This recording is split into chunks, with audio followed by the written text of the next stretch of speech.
Hello and welcome to the West Country Tonight. Our headlines this evening. Anger over the NHS boss who was paid more than £2,500 a day. And could the England goalkeeper soon be playing for one of our clubs?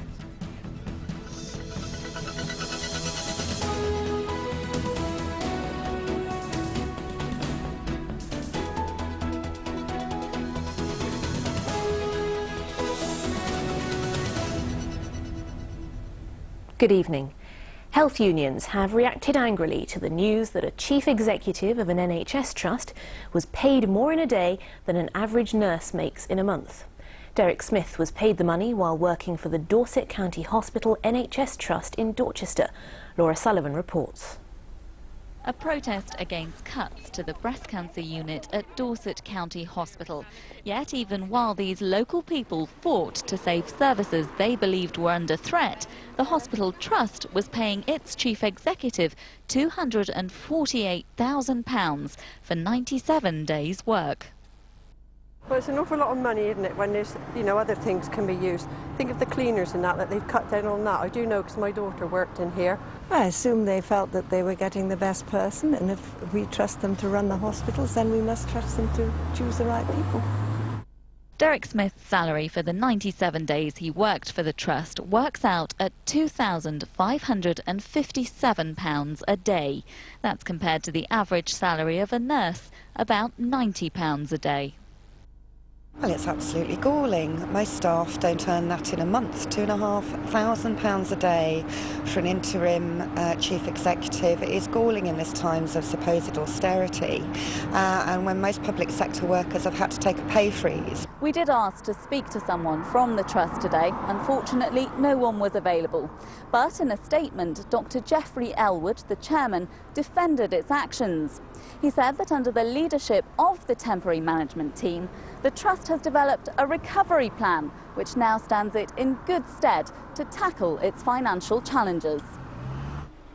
The plan put in place by Derek Smith and his highly paid colleagues should mean the trust breaks even by 2012. He's now been replaced by another interim chief executive on an undisclosed salary. Some suggest her priority should be to ask why her predecessor was paid so much. Laura Sullivan in Dorchester for the West Country Tonight. Vandals have sprayed graffiti across the gates of Bristol's Memorial Stadium. Slogans appeared at two of the entrances, including the War Memorial. Foul language was also sprayed on walls. Some of the tags refer to local rivals Bristol City, who've condemned the vandalism. Some children from the West Country who need heart surgery will now have to travel much further afield for treatment after operations were suspended in Oxford. The news that youngsters have been dying at the John Radcliffe Hospital has echoes of the Bristol heart babies scandal more than a decade ago. Rebecca Broxton reports. 6-year-old Danielle Langston has a complex heart condition. The little girl from Swindon has undergone heart surgery 3 times at Oxford's John Radcliffe Hospital. Her mother's furious operations have been suspended there, and that it will force many sick children from Wiltshire to travel long distances for treatment. Now, to actually take us somewhere else just for surgery, it's going to be very scary for a 6-year-old. It's scary enough for an adult to go in for a surgical procedure. These are life-threatening operations that these kids are going in for. They're terrified at the best of times. But the decision to suspend operations at the smallest paediatric cardiac unit in the country hasn't been taken lightly. 4 babies died following heart surgery there. A junior doctor raised concerns, but they were ignored by managers. Today, the inquiry into what happened reported significant failings at the hospital and a risk to patients and parents.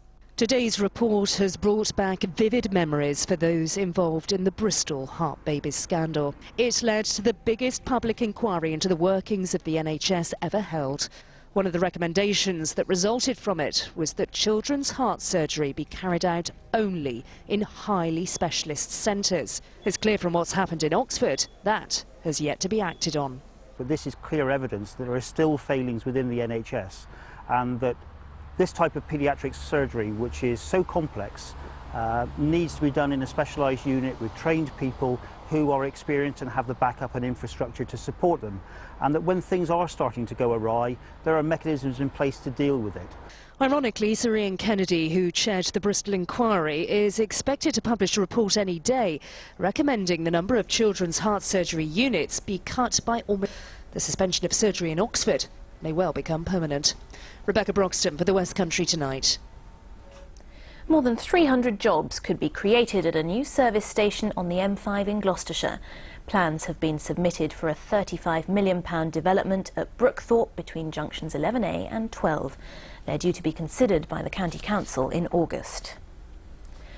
On to sport, and Bristol City is trying to pull off one of the biggest signings in the club's history. They're in talks to recruit England goalkeeper David James after he left Portsmouth. He's been capped 53 times by England and was one of his country's better performers at the World Cup. The goalie may want a West Country base as his home is in Exeter. Time to take a look at the weather now. Here's Alex.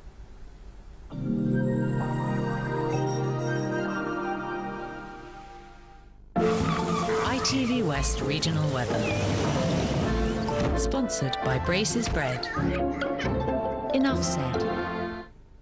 Hello, it looks like we'll be sticking with the current weather pattern over the next couple of days. That does mean we'll see some bright or sunny spells at times, but really variable amounts of cloud and the chance of some patchy light rain along the Bristol Channel tomorrow afternoon. The likelihood is most of us will escape, and the temperatures remaining average as we head towards the weekend. Outside at the moment it's dry, and we're going to keep that mix of patchy clouds and some clear breaks in the overnight period as well. Not a difficult night for sleeping. You can see the temperatures around 12 to 14 degrees Celsius. The winds light and pretty variable, and staying that way as we head into tomorrow morning as well. Tomorrow morning itself, it is going to be really a bright start for many parts, but again some infill in places, so clouding over from time to time, and we really keep that pattern as we head into the afternoon as well. The temperature sticking between 21 and 23 degrees Celsius with a light to moderate southwesterly breeze out towards the Bristol Channel there.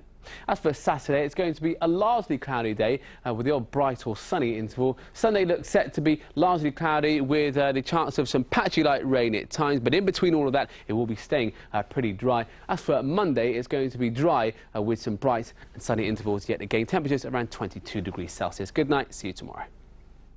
Sponsored by Braces Bread. Enough said.